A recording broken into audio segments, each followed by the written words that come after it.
Bismillahirrahmanirrahim. Assalamualaikum warahmatullahi wabarakatuh.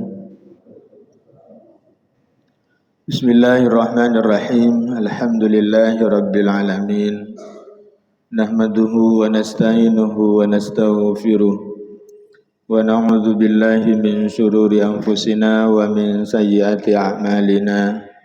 May yahdihillahu fala mudhillalah wa may yudlilhu fala hadiyalah.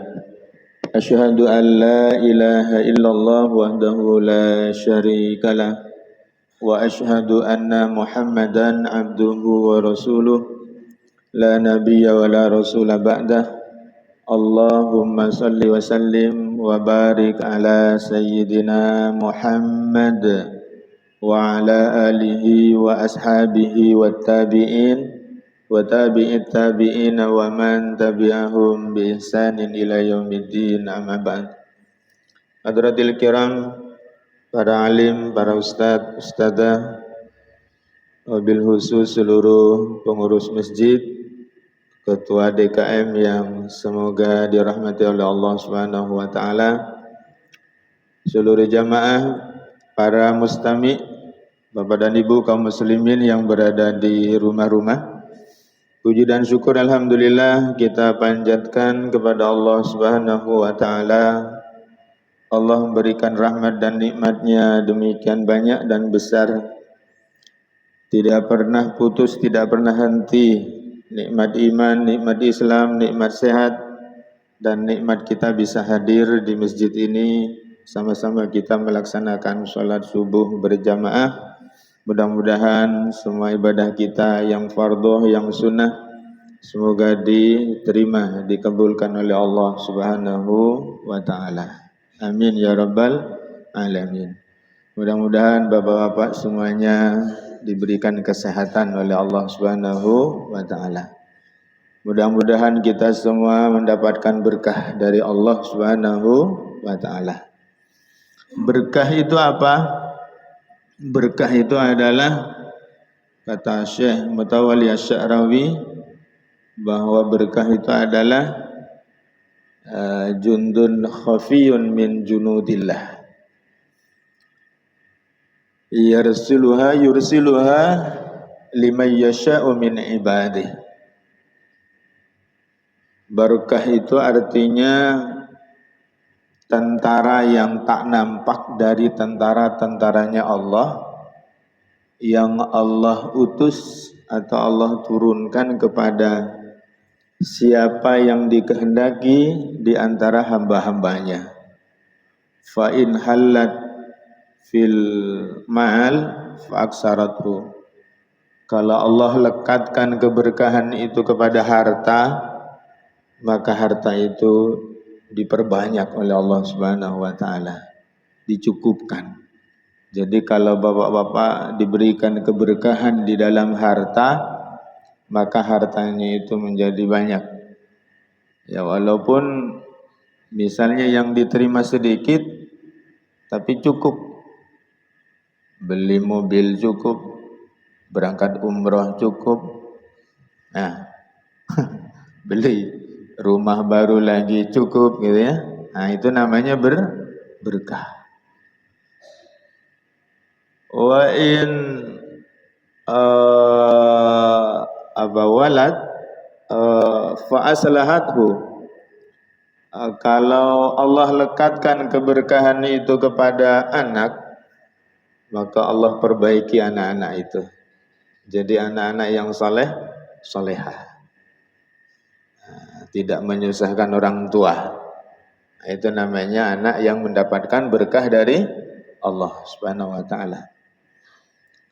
Kalau Allah lekatkan kepada fisik tubuh kita berkah itu, maka tubuh kita dikuatkan oleh Allah. Wa fil jasad faquwathu. Ya, dikuatkan fisik kita. Kalau baca Quran kuat kita. Berdiri untuk sholat kuat. Ada orang berdiri untuk sholat saja tidak mampu. Ada orang buka Quran baru selembar, udah ngantuk dan tidak kuat melihat Quran. Nah, dikuatkan fisik kita untuk ibadah kepada Allah Subhanahu wa taala. Kalau Allah lekatkan kepada waktu berkah itu, maka waktu yang kita lalui itu semuanya bernilai pahala. Tidak ada waktu yang terlewat itu kecuali di sana ada pahala, ada amal soleh. Nah, namanya waktu kita berkah, umur kita berkah. Kalau keberkahan itu Allah lekatkan di dalam hati kita, maka fa'as'adathu, Allah berikan kebahagiaan kepada orang itu. Bahagia banget. Walaupun tidak berlimpah materi, tapi dia mendapatkan berkah hatinya, maka bahagia dia dengan apa yang ada. Qanaah muncul. Para hadirin jamaah yang dimuliakan Allah, di antara juga tanda orang mendapatkan keberkahan dari Allah Subhanahu wa taala ketika dia mencintai nabinya. Nah, karena itu pagi ini, karena kita berada pada tanggal 11 Rabiul Awal, maka tema kajian pagi ini adalah bagaimana kita memupuk cinta kita kepada Nabi Muhammad sallallahu alaihi wasallam. Hadirin jamaah yang dimuliakan Allah Subhanahu wa taala, cinta itu ada tandanya. Imam Ibnu Rajab rahimahullah berkata, min alamati hubbillah hubbul Quran. Di antara tanda cintanya seorang itu kepada Allah adalah dia mencintai Al-Quran. Wa min alamati hubbil Quran hubbu man unzila alaihi Al-Quran, yakni an-Nabi sallallahu alaihi wasallam. Dan di antara tanda cinta seorang itu kepada Al-Quran adalah mencintai manusia yang kepadanya Al-Quran itu diturunkan. Siapa? Yaitu Nabi Muhammad sallallahu alaihi wasallam. Hadirin jamaah yang dimuliakan Allah, kalau Imam Ghazali memberikan penjelasan tentang tanda cinta seseorang kepada Rasulullah Muhammad sallallahu alaihi wasallam itu adalah iktida'u wa ittiba'us sunnah, ya. Iktida'u bihi sallallahu alaihi wasallam wa ittiba'u sunnatihi. Di antara tanda cinta seorang kepada Nabi Muhammad sallallahu alaihi wasallam itu adalah mengikuti beliau, kemudian meneladani sunnahnya, mengikuti apa yang diajarkan oleh Nabi sallallahu alaihi wasallam dan mengikuti mengamalkan apa yang menjadi sunnahnya. Kemudian apa lagi? Menjauhi larangannya, wajtinabun nahyihi, menjauhi apa yang dilarang oleh Rasulullah Muhammad sallallahu alaihi wasallam. Kemudian beradab dengan adab yang diajarkan oleh Nabi. Apakah kita sedang kesulitan maupun lagi keadaan mudah, dalam keadaan suka maupun dalam keadaan duka. Dan juga di antara tanda seorang itu cinta kepada Nabi adalah banyak mengingat beliau dengan bersolawat kepadanya. Hadirin jamaah yang dimuliakan Allah, berapa idealnya kita itu dalam sehari itu berselawat kepada Nabi Muhammad sallallahu alaihi wasallam? Berapa banyak? Halo? Hah? Berapa, Pak? 100. Bagus. Ya, idealnya 100 kali lah. Ada sebagian ustadz mengatakan idealnya 300 kali. Ada ustadz senior saya itu mengatakan, saya Pak Rozi dari sejak PGA sampai sekarang, itu mungkin sekitar 10 tahun yang lalu beliau cerita kepada saya. Beliau PGA, saya juga PGA dulu. Sejak dikasih tahu guru saya, sejak PGA itu saya tidak kurang dalam sehari itu 500 kali Pak Rozi selawat kepada Nabi. Nah, untuk sebanyak itu maka selawatnya cari yang pendek Pak, supaya cepat. Kalau bawa yang panjang, bisa lama untuk bisa dapat 100. Salawat Nuriyah misalnya gitu ya. Bapak hafal kan salawat Nuriyah kan? Allahumma salli salatan kamilatan wa sallim salaman taman ala sayyidina Muhammad. Dan seterusnya itu tuh panjang itu sampai kurang lebih setengah lembar itu. Nah, itu untuk dapat 100 lama. Cari salawat yang pendek. Salawat yang paling pendek itu yang mana? Ada salawat Jibril namanya. Salawat apa? Salawat Jibril. Salawat Jibril itu yang mana? Sallallahu ala Muhammad. Begitu saja. Ya sallallahu ala Muhammad, sallallahu ala Muhammad. Lebih cepat lagi. Sallallahu ala Muhammad, sallallahu ala Muhammad. Itu untuk 100 mungkin enggak perlu waktu 3 menit. Maka untuk lebih daripada itu insyaallah lebih banyak lagi. Maka banyak-banyaklah berselawat kepada Rasulullah sallallahu alaihi wasallam sebagai tanda cintanya kita kepada Nabi. Dalilnya jelas kok, perintahnya dari Allah jelas. Kata Allah, A'udzubillahi minasyaitonir rajim. Innallaha wa malaikatahu yusholluna 'alan nabi. Ya ayyuhalladzina amanu sallu 'alaihi wa sallimu taslima. Jelas ayatnya, perintahnya agar kita banyak bersalawat kepada Nabi. Sebagian ulama mengatakan ketika masuk bulan Rabiul Awal, tambah lagi, perbanyak lagi salawatnya kepada Nabi kita Muhammad sallallahu alaihi wasallam. Hadirin jamaah yang dimuliakan Allah, ini berikutnya ada beberapa keutamaan yang keutamaan Nabi Muhammad sallallahu alaihi wasallam di antara para nabi dan rasul yang lain, lebih-lebih di antara para manusia.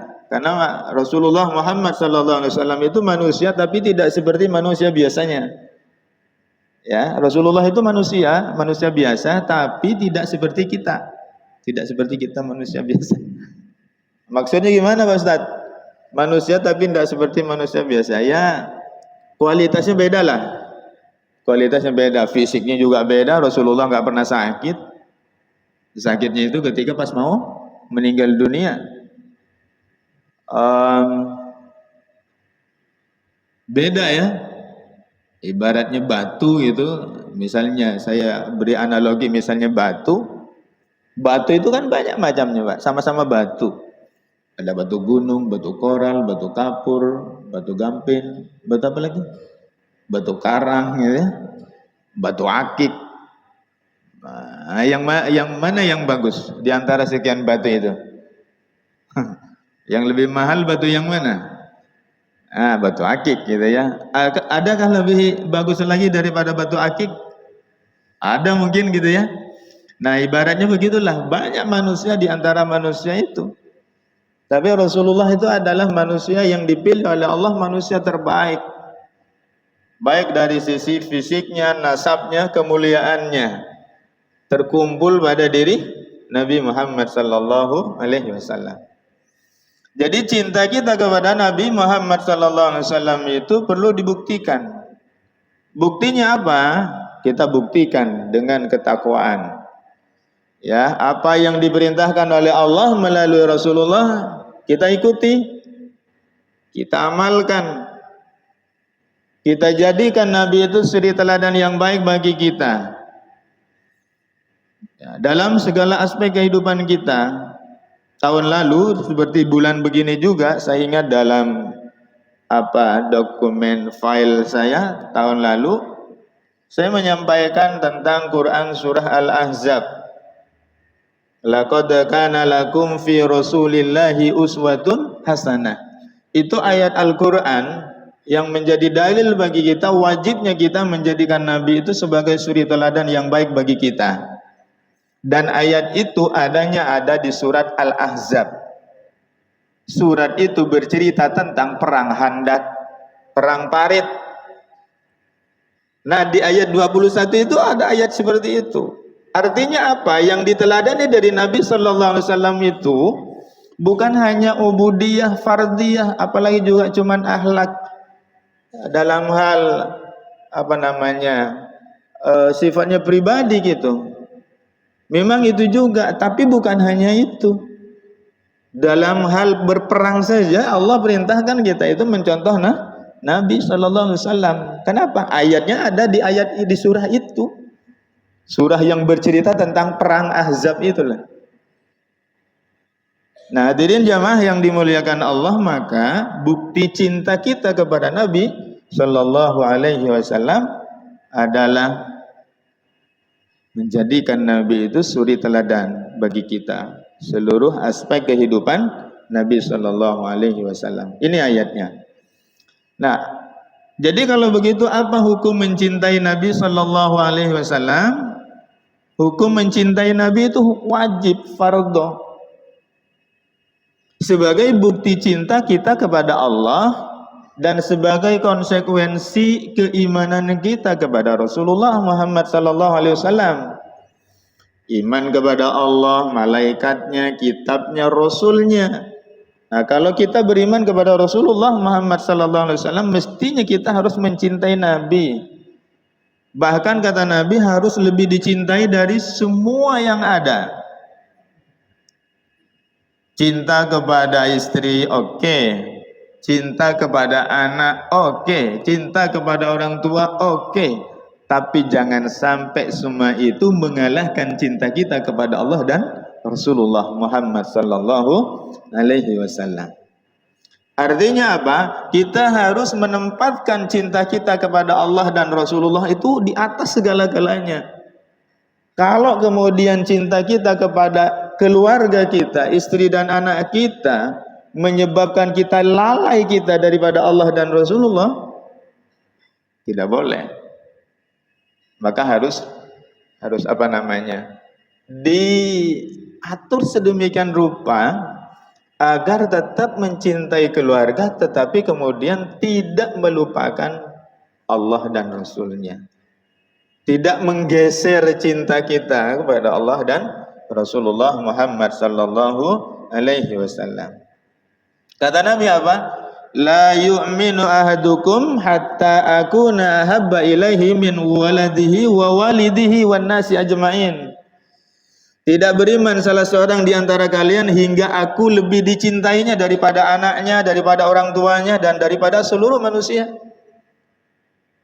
Kita memang wajib cinta kepada kedua orang tua kita, menyayangi mereka, begitu juga kepada anak, karena itu amanah dari Allah. Tetapi jangan sampai menggeser posisi cinta kita kepada Allah dan Rasulnya. Nah, hadirin jamaah yang dimuliakan Allah Subhanahu wa taala, apa keutamaan Nabi? Nah, kita sekarang bagaimana supaya kita terpupuk cinta kita kepada Nabi? Kita akan apa namanya? Melihat apa di antara keutamaan dan mengapa kita harus mencintai Nabi sallallahu alaihi wasallam. Yang pertama, alam semesta ini, Pak, ada karena adanya Nabi Muhammad sallallahu alaihi wasallam. Dalam salah satu hadis qudsi dikatakan, laulaka ya Muhammad lama khalaqtal aflak. Hai Muhammad, jikalau bukan karena engkau, tidak akan aku ciptakan alam semesta ini. Jadi adanya alam semesta ini Allah ciptakan karena Allah hendak menciptakan Nabi Muhammad sallallahu alaihi wasallam. Bahkan di dalam hadis yang lain dikatakan sebelum diciptakannya Nabi Adam sudah ditetapkanlah Nabi Muhammad sallallahu alaihi wasallam. Ada satu riwayat mengatakan bahwa Nur Muhammad itu dititipkan oleh Allah mulai dari sejak Nabi Adam turun kepada manusia-manusia soleh setelahnya sampai kepada Nabi Ibrahim, Nabi Ismail, baru kemudian Bani Hashim, baru Abdul Muttalib, Abdullah, baru ke Aminah. Baru lahirlah Muhammad sallallahu alaihi wasallam. Para hadirin jamaah yang dimuliakan Allah Subhanahu wa taala. Allah menjaga Nabi Muhammad sallallahu alaihi wasallam. Dalam satu riwayat dikatakan Allah menciptakanku sebagai cahaya di bawah arsy 14.000 tahun sebelum dia menciptakan Adam. Kemudian aku terus berpindah dari tulang sulbi orang-orang yang suci ke dalam rahim orang-orang yang suci, hingga akhirnya Allah mengeluarkanku dari tulang sulbi ayahku Abdullah bin Abdul Muttalib. Para hadirin jamaah yang dimuliakan Allah Subhanahu wa taala. Yang kedua, apa kelebihan dan keutamaan Nabi Muhammad sallallahu alaihi wasallam dibanding para nabi dan rasul yang lainnya, di antara juga manusia? Bahwa Nabi Muhammad sallallahu alaihi wasallam itu diutus oleh Allah tidak untuk satu golongan dan tidak untuk satu masa. Tetapi Nabi Muhammad itu diutus oleh Allah untuk seluruh umat manusia dan sepanjang zaman sampai akhir zaman, sampai ila yaumil qiyamah. Bahkan diutusnya Nabi Muhammad sallallahu alaihi wasallam itu merupakan tanda dari tanda-tanda kiamat. Kata Nabi, di antara salah satu tanda kiamat adalah diutusnya aku dan wafatnya aku. Jadi diutusnya Nabi dan wafatnya Nabi itu tanda-tanda kiamat di antara tanda-tanda kiamat yang ada. Bahkan juga ada dikatakan bahwa Nabi pernah memberikan penjelasan saat itu ibaratnya umur dunia ini satu hari, kata beliau. Ya, ibaratnya umur dunia ini satu hari, maka saat itu mataharinya sudah habis asar. Habis asar itu mana mataharinya? Sana ya, sana. Artinya sudah tidak lama lagi mau maghrib. Artinya kalau sudah maghrib kiamat. Padahal Nabi mengatakan demikian itu 14 abad yang lalu. Alah, kalau sekarang sudah tinggal berapa gitu ya. Bahkan ada sebagian ustadz mengatakan umur umatku itu tidak lebih dari 1.500 tahun. Sementara sekarang sudah 1.446. Ayo. Nah, hadirin jamaah yang dimuliakan Allah Subhanahu wa taala. Ya, kembali lagi bahwa Nabi itu diutus untuk seluruh umat manusia. Oh, bahkan untuk seluruh alam. Wa ma arsalnaka illa rahmatan lil alamin. Atau di ayat yang lain, wa ma arsalnaka illa kafatan linnas. Tidaklah aku diutus melainkan untuk seluruh alam. Tidaklah aku diutus oleh Allah untuk melainkan untuk seluruh manusia. Dan syariatnya, syariat Nabi Muhammad sallallahu alaihi wasallam itu berlaku sepanjang zaman. Ya, berlaku sepanjang zaman. Bahkan mukjizatnya Nabi sallallahu alaihi wasallam itu kekal sampai hari kiamat. Berbeda dengan mukjizat Nabi dan Rasul sebelumnya. Contoh misalnya, mukjizatnya Nabi Isa apa? Bisa menyembuhkan penyakit yang berat-berat gitu ya. Bisa menyembuhkan orang buta. Bisa menghidupkan orang mati. Mukjizatnya itu masih ada sampai sekarang? Enggak ada. Mukjizatnya itu lenyap bersamaan dengan diangkatnya Nabi Isa alaihissalam ke langit. Begitu juga mukjizatnya Nabi Musa. Mukjizat Nabi Musa apa? Di antaranya tongkat. Yang tongkat itu bisa membelah lautan. Pertanyaannya, kalau misalnya tongkatnya Nabi Musa itu masih tersimpan sampai sekarang, lalu dibawa ke Masjid Jabalus Salam, dipegang oleh Pak Ustadz Haji Muin misalnya gitu ya, kemudian dipukulkan ke laut, apakah lautnya akan terbelah membentuk jalan? Tidak bakalan gitu ya. Kenapa? karena itu hanya berlaku untuk Nabi Musa. Maka setelah Nabi Musa wafat, udah selesai itu mukjizat. Tapi tidak demikian dengan mukjizatnya Nabi Muhammad sallallahu alaihi wasallam. Apa mukjizatnya Nabi? Al-Qur'an. Apa artinya mukjizat? Mukjizat itu artinya melemahkan. Melemahkan apa? Melemahkan musuh-musuhnya. Dengan tongkatnya itu Nabi Musa bisa melemahkan tukang-tukang sihirnya Fir'aun. Tukang sihir Fir'aun itu ketika melempar tali, mata orang yang ada itu dikelabui. Tali itu dikiranya ular. Padahal tali itu enggak jadi ular. Tetap tali dia itu. Tapi ketika Nabi Musa melempar tongkat, si tukang sihir itu tahu betul.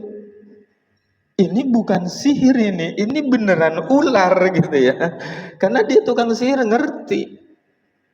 Ini beneran ular ini, makanya dia beriman akhirnya.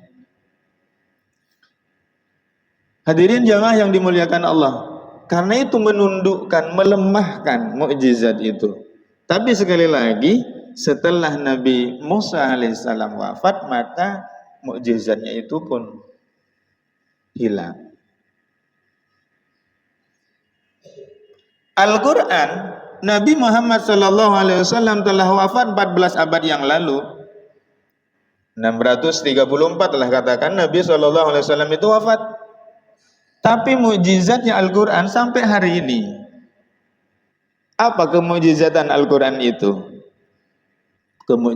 Sisi kemukjizatan Al-Quran itu adalah wa in kuntum fi raibim mimma nazzalna ala abdina fa'tu bi suratim mim mithli. Wa in kuntum fi raibin, jika kamu dalam keraguan, mimma nazzalna, apa yang kami turunkan kepada hamba kami, maksudnya Nabi Muhammad berupa Al-Quran, fa'tu bi suratin min misli, datangkan oleh kalian satu surat yang semisal seperti yang ada di dalam Al-Quran. Allah menantang manusia saat itu untuk membuat, bahkan berkumpul, wad'u syuhada'akum min dunillah. Ya, panggillah penolong-penolongmu untuk kamu bekerja sama membuat satu surat yang serupa dengan Quran. Tapi tidak ada yang mampu membuat satu surat, satu ayat pun tidak ada yang mampu membuat yang serupa dengan Al-Quran. Maka sisi kemujizatan Al-Quran itulah pada sisi itu, yang sampai hari ini tidak ada yang mampu membuat yang serupa seperti Al-Quran. Saat itu, saat Al-Quran diturunkan itu, masyarakat Arab itu sedang puncaknya sastra, membuat syair, dilombakan, pemenangnya ditempel, hasil syairnya itu ditempel di dinding-dinding Ka'bah. Kenapa? Karena nanti semua orang yang datang ke Mekah, ke Ka'bah akan melihat, membaca syairnya. Syairnya siapa ini gitu. Akan terkenal orang itu. Tapi begitu Al-Quran turun, semua syair-syair itu nggak ada apa-apanya dibandingkan Al-Quran.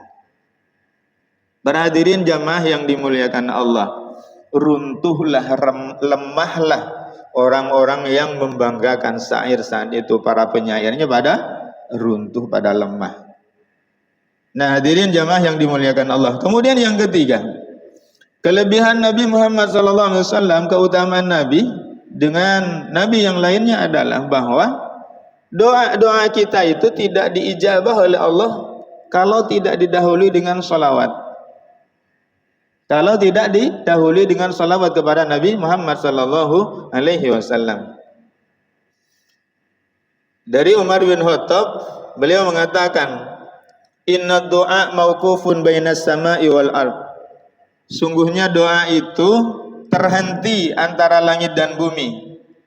la yas'adu minhu syai'un hatta tusalli ala nabiyyika Muhammad sallallahu alaihi wasallam.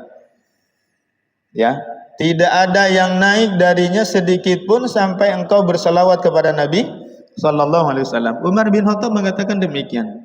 Doa-doa itu tidak akan naik kepada Allah hingga kita bersalawat kepada Nabi sallallahu alaihi wasallam. Bahkan dikatakan di dalam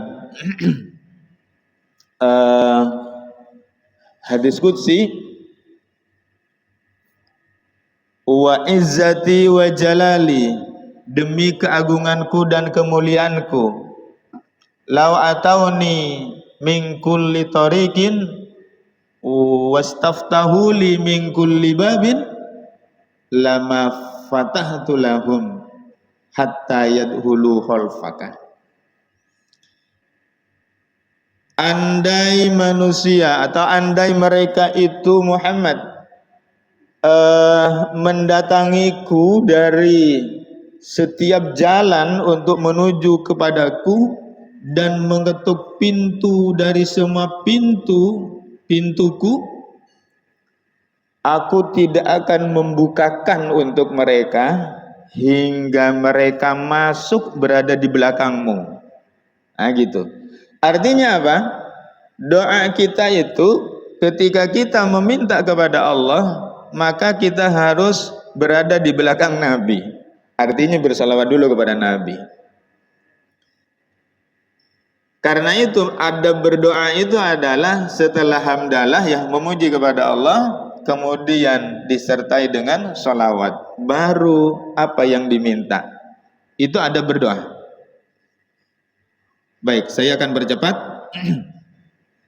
Yang keempat, keutamaan Nabi Muhammad SAW dibandingkan Nabi dan Rasul yang lain. Yang keempat adalah bahwa Allah memanggil Nabi Muhammad SAW itu tidak memanggil namanya, tetapi memanggil gelarnya dengan risalah, kedudukan risalahnya. Jadi tidak ya Muhammad, tidak demikian, tetapi kadang menggunakan ya ayyuhan nabi atau ya ayyuhar rasul, gitu ya. Berbeda dengan ketika memanggil nabi dan rasul yang lain, ya Musa, misalnya gitu. Dan seterusnya. Itu diantara kelebihan Nabi Muhammad SAW. Allah memperlakukan lebih daripada nabi yang lain. Yang kelima, nanti di Yaumul Mahsyar tidak ada nabi dan rasul yang bisa memberikan syafaat kepada manusia kecuali Nabi Muhammad SAW. Setelah Allah hancurkan alam semesta ini, lalu kemudian tidak ada kehidupan, lalu Allah bangkitkan manusia itu dari dalam kuburnya, dari dalam bumi, digiring manusia itu ke alam mahsyar. Semua manusia itu terkatung-katung, belum ada hisab, belum ada mizan. Yang manusia saat itu terkatung-katung, sementara matahari didekatkan oleh Allah Subhanahu wa taala. Manusia berbondong-bondong menemui Nabi Adam untuk meminta pertolongan kepada Nabi Adam. Ketika ketemu dengan Nabi Adam pun tidak bisa memberikan pertolongan. Justru Nabi Adam memberikan rekomendasi agar menemui Nabi Allah Ibrahim alaihissalam. Kata Adam, temuilah Ibrahim. Ibrahim itu adalah Khalilullah, kekasih Allah. Siapa tahu dia bisa. Manusia kemudian berbondong-bondong menemui Nabi Ibrahim alaihissalam. Ketemu dengan Nabi Ibrahim pun ternyata tidak bisa memberi pertolongan di Yaumul Mahsyar. Kemudian apa? Nabi Ibrahim menyarankan agar bertemu dengan Nabi Musa. Kata Ibrahim, Musa itu kalamullah, berbicara, bercakap-cakap dengan Allah. Temui Musa. Manusia kemudian berbondong-bondong lagi mencari Nabi Musa alaihissalam. Tapi ketika bertemu dengan Nabi Musa, ternyata Nabi Musa juga tidak bisa menolong saat itu. Apa kata Nabi Musa? Satu-satunya manusia yang bisa memberikan pertolongan hari ini adalah Muhammad. Temui Muhammad. Maka Nabi Shallallahu Alaihi Wasallam menunggu kita di pinggir telaganya, telaga Al-Haud. Di situ Nabi meminta Sayyidina Ali bin Abi Thalib untuk mengangkat bendera sebagai tanda di mana posisi Nabi Muhammad Shallallahu Alaihi Wasallam. Maka di antara salah satu isi doa dalam doa sholat tarawih itu, di antara isi doanya sholat tarawih itu adalah wa tahta liwa'i sayyidina Muhammadin sallallahu alaihi wasallam. Kita meminta kepada Allah agar kita itu berada di bawah panjinya Nabi Muhammad sallallahu alaihi wasallam di yaumil kiamah. Karena hanya Nabi Muhammad sallallahu alaihi wasallam yang bisa memberikan syafaat. Maka kemudian manusia itu berbondong-bondong menemui Nabi, kemudian menyampaikan permintaannya manusia itu kepada Nabi agar segera Allah mengadakan pengadilan. Maka dikatakan dalam riwayat itu Nabi Muhammad sallallahu alaihi wasallam datang menghadap Allah, bersujud di hadapan Allah, maka Allah berfirman kepada Nabi sallallahu alaihi wasallam, "Ya Muhammad, irfa' ra'saka." Angkat kepalamu, sal, mintalah, tu'tahu. Niscaya aku akan berikan dan berikan syafaat. Ya, Allah Subhanahu Wa Taala kemudian mengizinkan Nabi untuk apa yang diinginkan oleh Nabi, memberi syafaat pertolongan kepada manusia saat itu. Baru kemudian dimulailah hisab, dimulai hisab. Para hadirin jamaah yang dimuliakan Allah, saya Pak kalau kepada anak-anak di kelas lagi bahasan tentang iman kepada hari kiamat. Saya tanya kepada anak-anak, jumlah manusia hari ini berapa di dunia ini? Coba cari tahu, googlinglah dia. Berapa Pak jumlah manusia hari ini di dunia? Hampir 8 miliar katanya gitu ya, kata anak-anak. Hampir 8 miliar Pak. Hari ini, iya. Kira-kira kalau jumlah manusia mulai dari sejak Nabi Adam sampai dengan nanti manusia yang terakhir, berapa jumlahnya? Lalu nanti di akhirat, di yaumul mahsyar, kita antri untuk menunggu giliran dihisab. Berapa lama? Sengsara. Karenanya ada hadis mengatakan sab'atun yudhilluhumullahu, ada 7 kelompok yang nanti di yaumul mahsyar itu yang akan mendapatkan naungan saat tidak ada naungan kecuali naungan dari Allah. Nah itu, ada 7 golongan. Kenapa? Karena saat itu sengsara luar biasa. Dan urusan manusia dengan Allah yang akan dihisab pertama kali adalah sholat. Awwaluma yuhasabu bihil abdu yaumal qiyamah as-sholat. Urusan ibadah yang pertama kali dilihat oleh Allah nanti urusan sholat. Sementara urusan manusia dengan sesama manusia itu yang akan dilihat pertama kali adalah urusan darah. Pernah bunuh orang enggak? Nah, itu urusan yang pertama dilihat. Membunuh dengan tangan sendiri atau membunuh menggunakan tangan orang lain. Itu yang pertama kali akan dihisab. Nah hadirin jamaah yang dimuliakan Allah, baru setelah hisab ada mizan lagi. Setelah dipilah, dihitung, ini amal soleh, ini amal buruk, ini ditimbang amal solehnya, mizan, ditimbang. Timbang amal buruknya, beratan mana? Setelah itu enggak selesai. Baru kemudian disuruh melewati titian, namanya sirat. Sirat itu berada di atas neraka, yang membentang di atas neraka jahanam. Ujungnya sana surga. Tidak ada manusia yang tidak akan melewati sirat itu. Nah hadirin jamaah yang dimuliakan Allah, kembali lagi, Nabi Muhammad adalah satu-satunya nanti yang akan memberi syafaat kepada manusia. Terakhir, pintu surga tidak dibuka sebelum Nabi Muhammad sallallahu alaihi wasallam yang memasuki pertama. Malaikat penjaga surga itu malaikat Ridwan. Ketika ada yang mengetok pintu surga itu, malaikat bertanya, "Siapa?" "Saya Muhammad Rasulullah." Baru kemudian malaikat Ridwan itu mengatakan, "Hanya denganmu Muhammad aku diperintahkan untuk membukakan surga ini. Tidak dibolehkan atau dilarang manusia memasukinya sebelum engkau memasuki." Pembuka pintu surga itu adalah Nabi Muhammad SAW. Belum dibukakan pintunya kecuali Nabi Muhammad SAW yang minta masuk. Baru kemudian setelah Nabi masuk, Nabi dan Rasul yang lain, para penghulu syuhada, orang-orang yang mati syahid, dan kemudian umat Nabi Muhammad SAW, dan kemudian umat nabi-nabi yang lain baru masuk.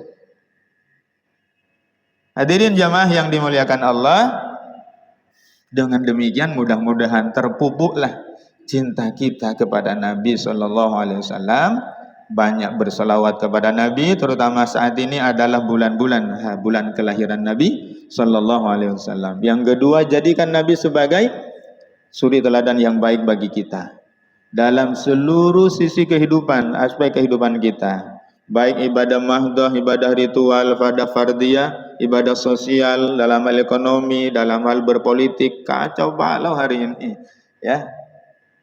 Karena apa? Karena tidak dijadikan Muhammad itu sebagai teladan. Nah, kalau mau bagus dalam banyak hal, maka jadikan Nabi Muhammad sebagai suri teladan yang baik. Maka seremonial peringatan memperingati Maulid Nabi Muhammad SAW itu tidak hanya sekedar rutinitas tahunan, ya, mulai dari istana hingga ke RT, ya, tapi syariatnya, sunnahnya tidak diamalkan, ya. Maka itu bisa jadi memperingati Maulid model Abu Lahab. Kan ada 3 kelompok orang memperingati Maulid Nabi gitu kan. Ada model memperingati Maulid Nabi model Abu Lahab, ada model Abu Thalib, ada model Hamzah dan Abbas. 4 ini pamannya semua ini. Yang saat kelahirannya Nabi, semua pamannya itu pada bergembira dengan lahir ponakannya. Abu Lahab itu pamannya, Abu Thalib itu pamannya, Hamzah dan Abbas itu juga pamannya. Sama-sama bergembira. Nah, hari ini bisa jadi orang-orang memperingati Maulid Nabi itu bisa ada model Abu Lahab, bisa ada model Abu Thalib, atau Hamzah dan Abbas. Harapannya sih model Hamzah dan Abbas. Apa yang dimaksud model Abu Lahab, Pak Ustadz? Gembira dengan lahirnya Nabi, tapi nantinya ketika Nabi diangkat menjadi Rasul, jadi musuhnya, memusuhi Nabi. Abu Lahab itu mati di perang Badar. 1 tahun setelah mati, Abbas itu mimpi. Mimpinya apa? Bagaimana keadaanmu? Kata Abu Lahab, seperti yang kamu lihat, aku sengsara di alam kubur, alam barzah. Tapi aku diringankan siksaanku setiap hari Senin. Gara-gara aku bergembira saat kelahirannya Muhammad, dan aku memerdekakan budakku sebagai tanda gembiraku. Ya, bergembira atas lahirnya Nabi SAW, Abu Lahab itu syukuran. Bentuk syukurannya adalah memerdekakan budak, bersedekah. Ponakannya lahir. Itu ternyata bermanfaat bagi Abu Lahab. Setiap hari Senin, hari kelahirannya Nabi, siksanya diringankan katanya. Abu Thalib pun demikian. Abu Thalib itu paman Nabi, dia yang merawat Nabi, melihara Nabi. Orang-orang kafir Mekah itu nggak berani terlalu ini terhadap Nabi selama Abu Thalib ada. Karena membela. Tapi sampai akhir hayatnya Abu Thalib belum bersyahadat. Abbas mimpi juga ketemu Abu Thalib. Bukan mimpi, nanya kepada Nabi. Ya Rasulullah, Abu Thalib itu kan orang yang melindungimu, meliharamu, membelamu. Apakah itu bermanfaat di akhirat? Kata Nabi, iya bermanfaat. Apa ya Rasulullah? Aku angkat dia dari neraka, ku tempatkan di neraka yang paling landai. Ibaratnya kolam renang, mulai dari yang paling cetek sampai ke yang... Nah, Abu Thalib itu kata Nabi,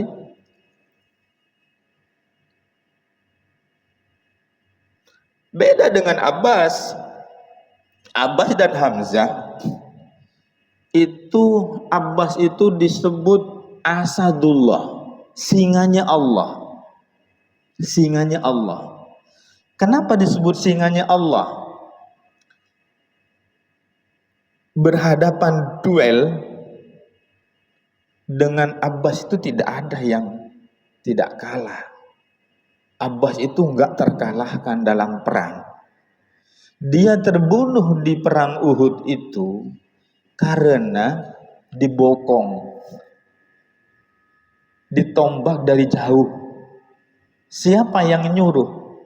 Kalau saya nggak salah, istrinya Abu Lahab. Dendam dia. Membayar orang kulit hitam dari Afrika, dari Ethiopia. Dia pelempar yang jitu, Wahsy namanya. Setiap kali melempar tidak pernah dia meleset. Dia bernyelinap di balik pohon, kemudian saat Hamzah itu lengah dilemparnya, kena di sini, tembus ke belakang. Gugurlah Hamzah. Kata Nabi apa? Sayyidus Syuhada Hamzah. Penghulu orang-orang yang mati syahid itu adalah Hamzah.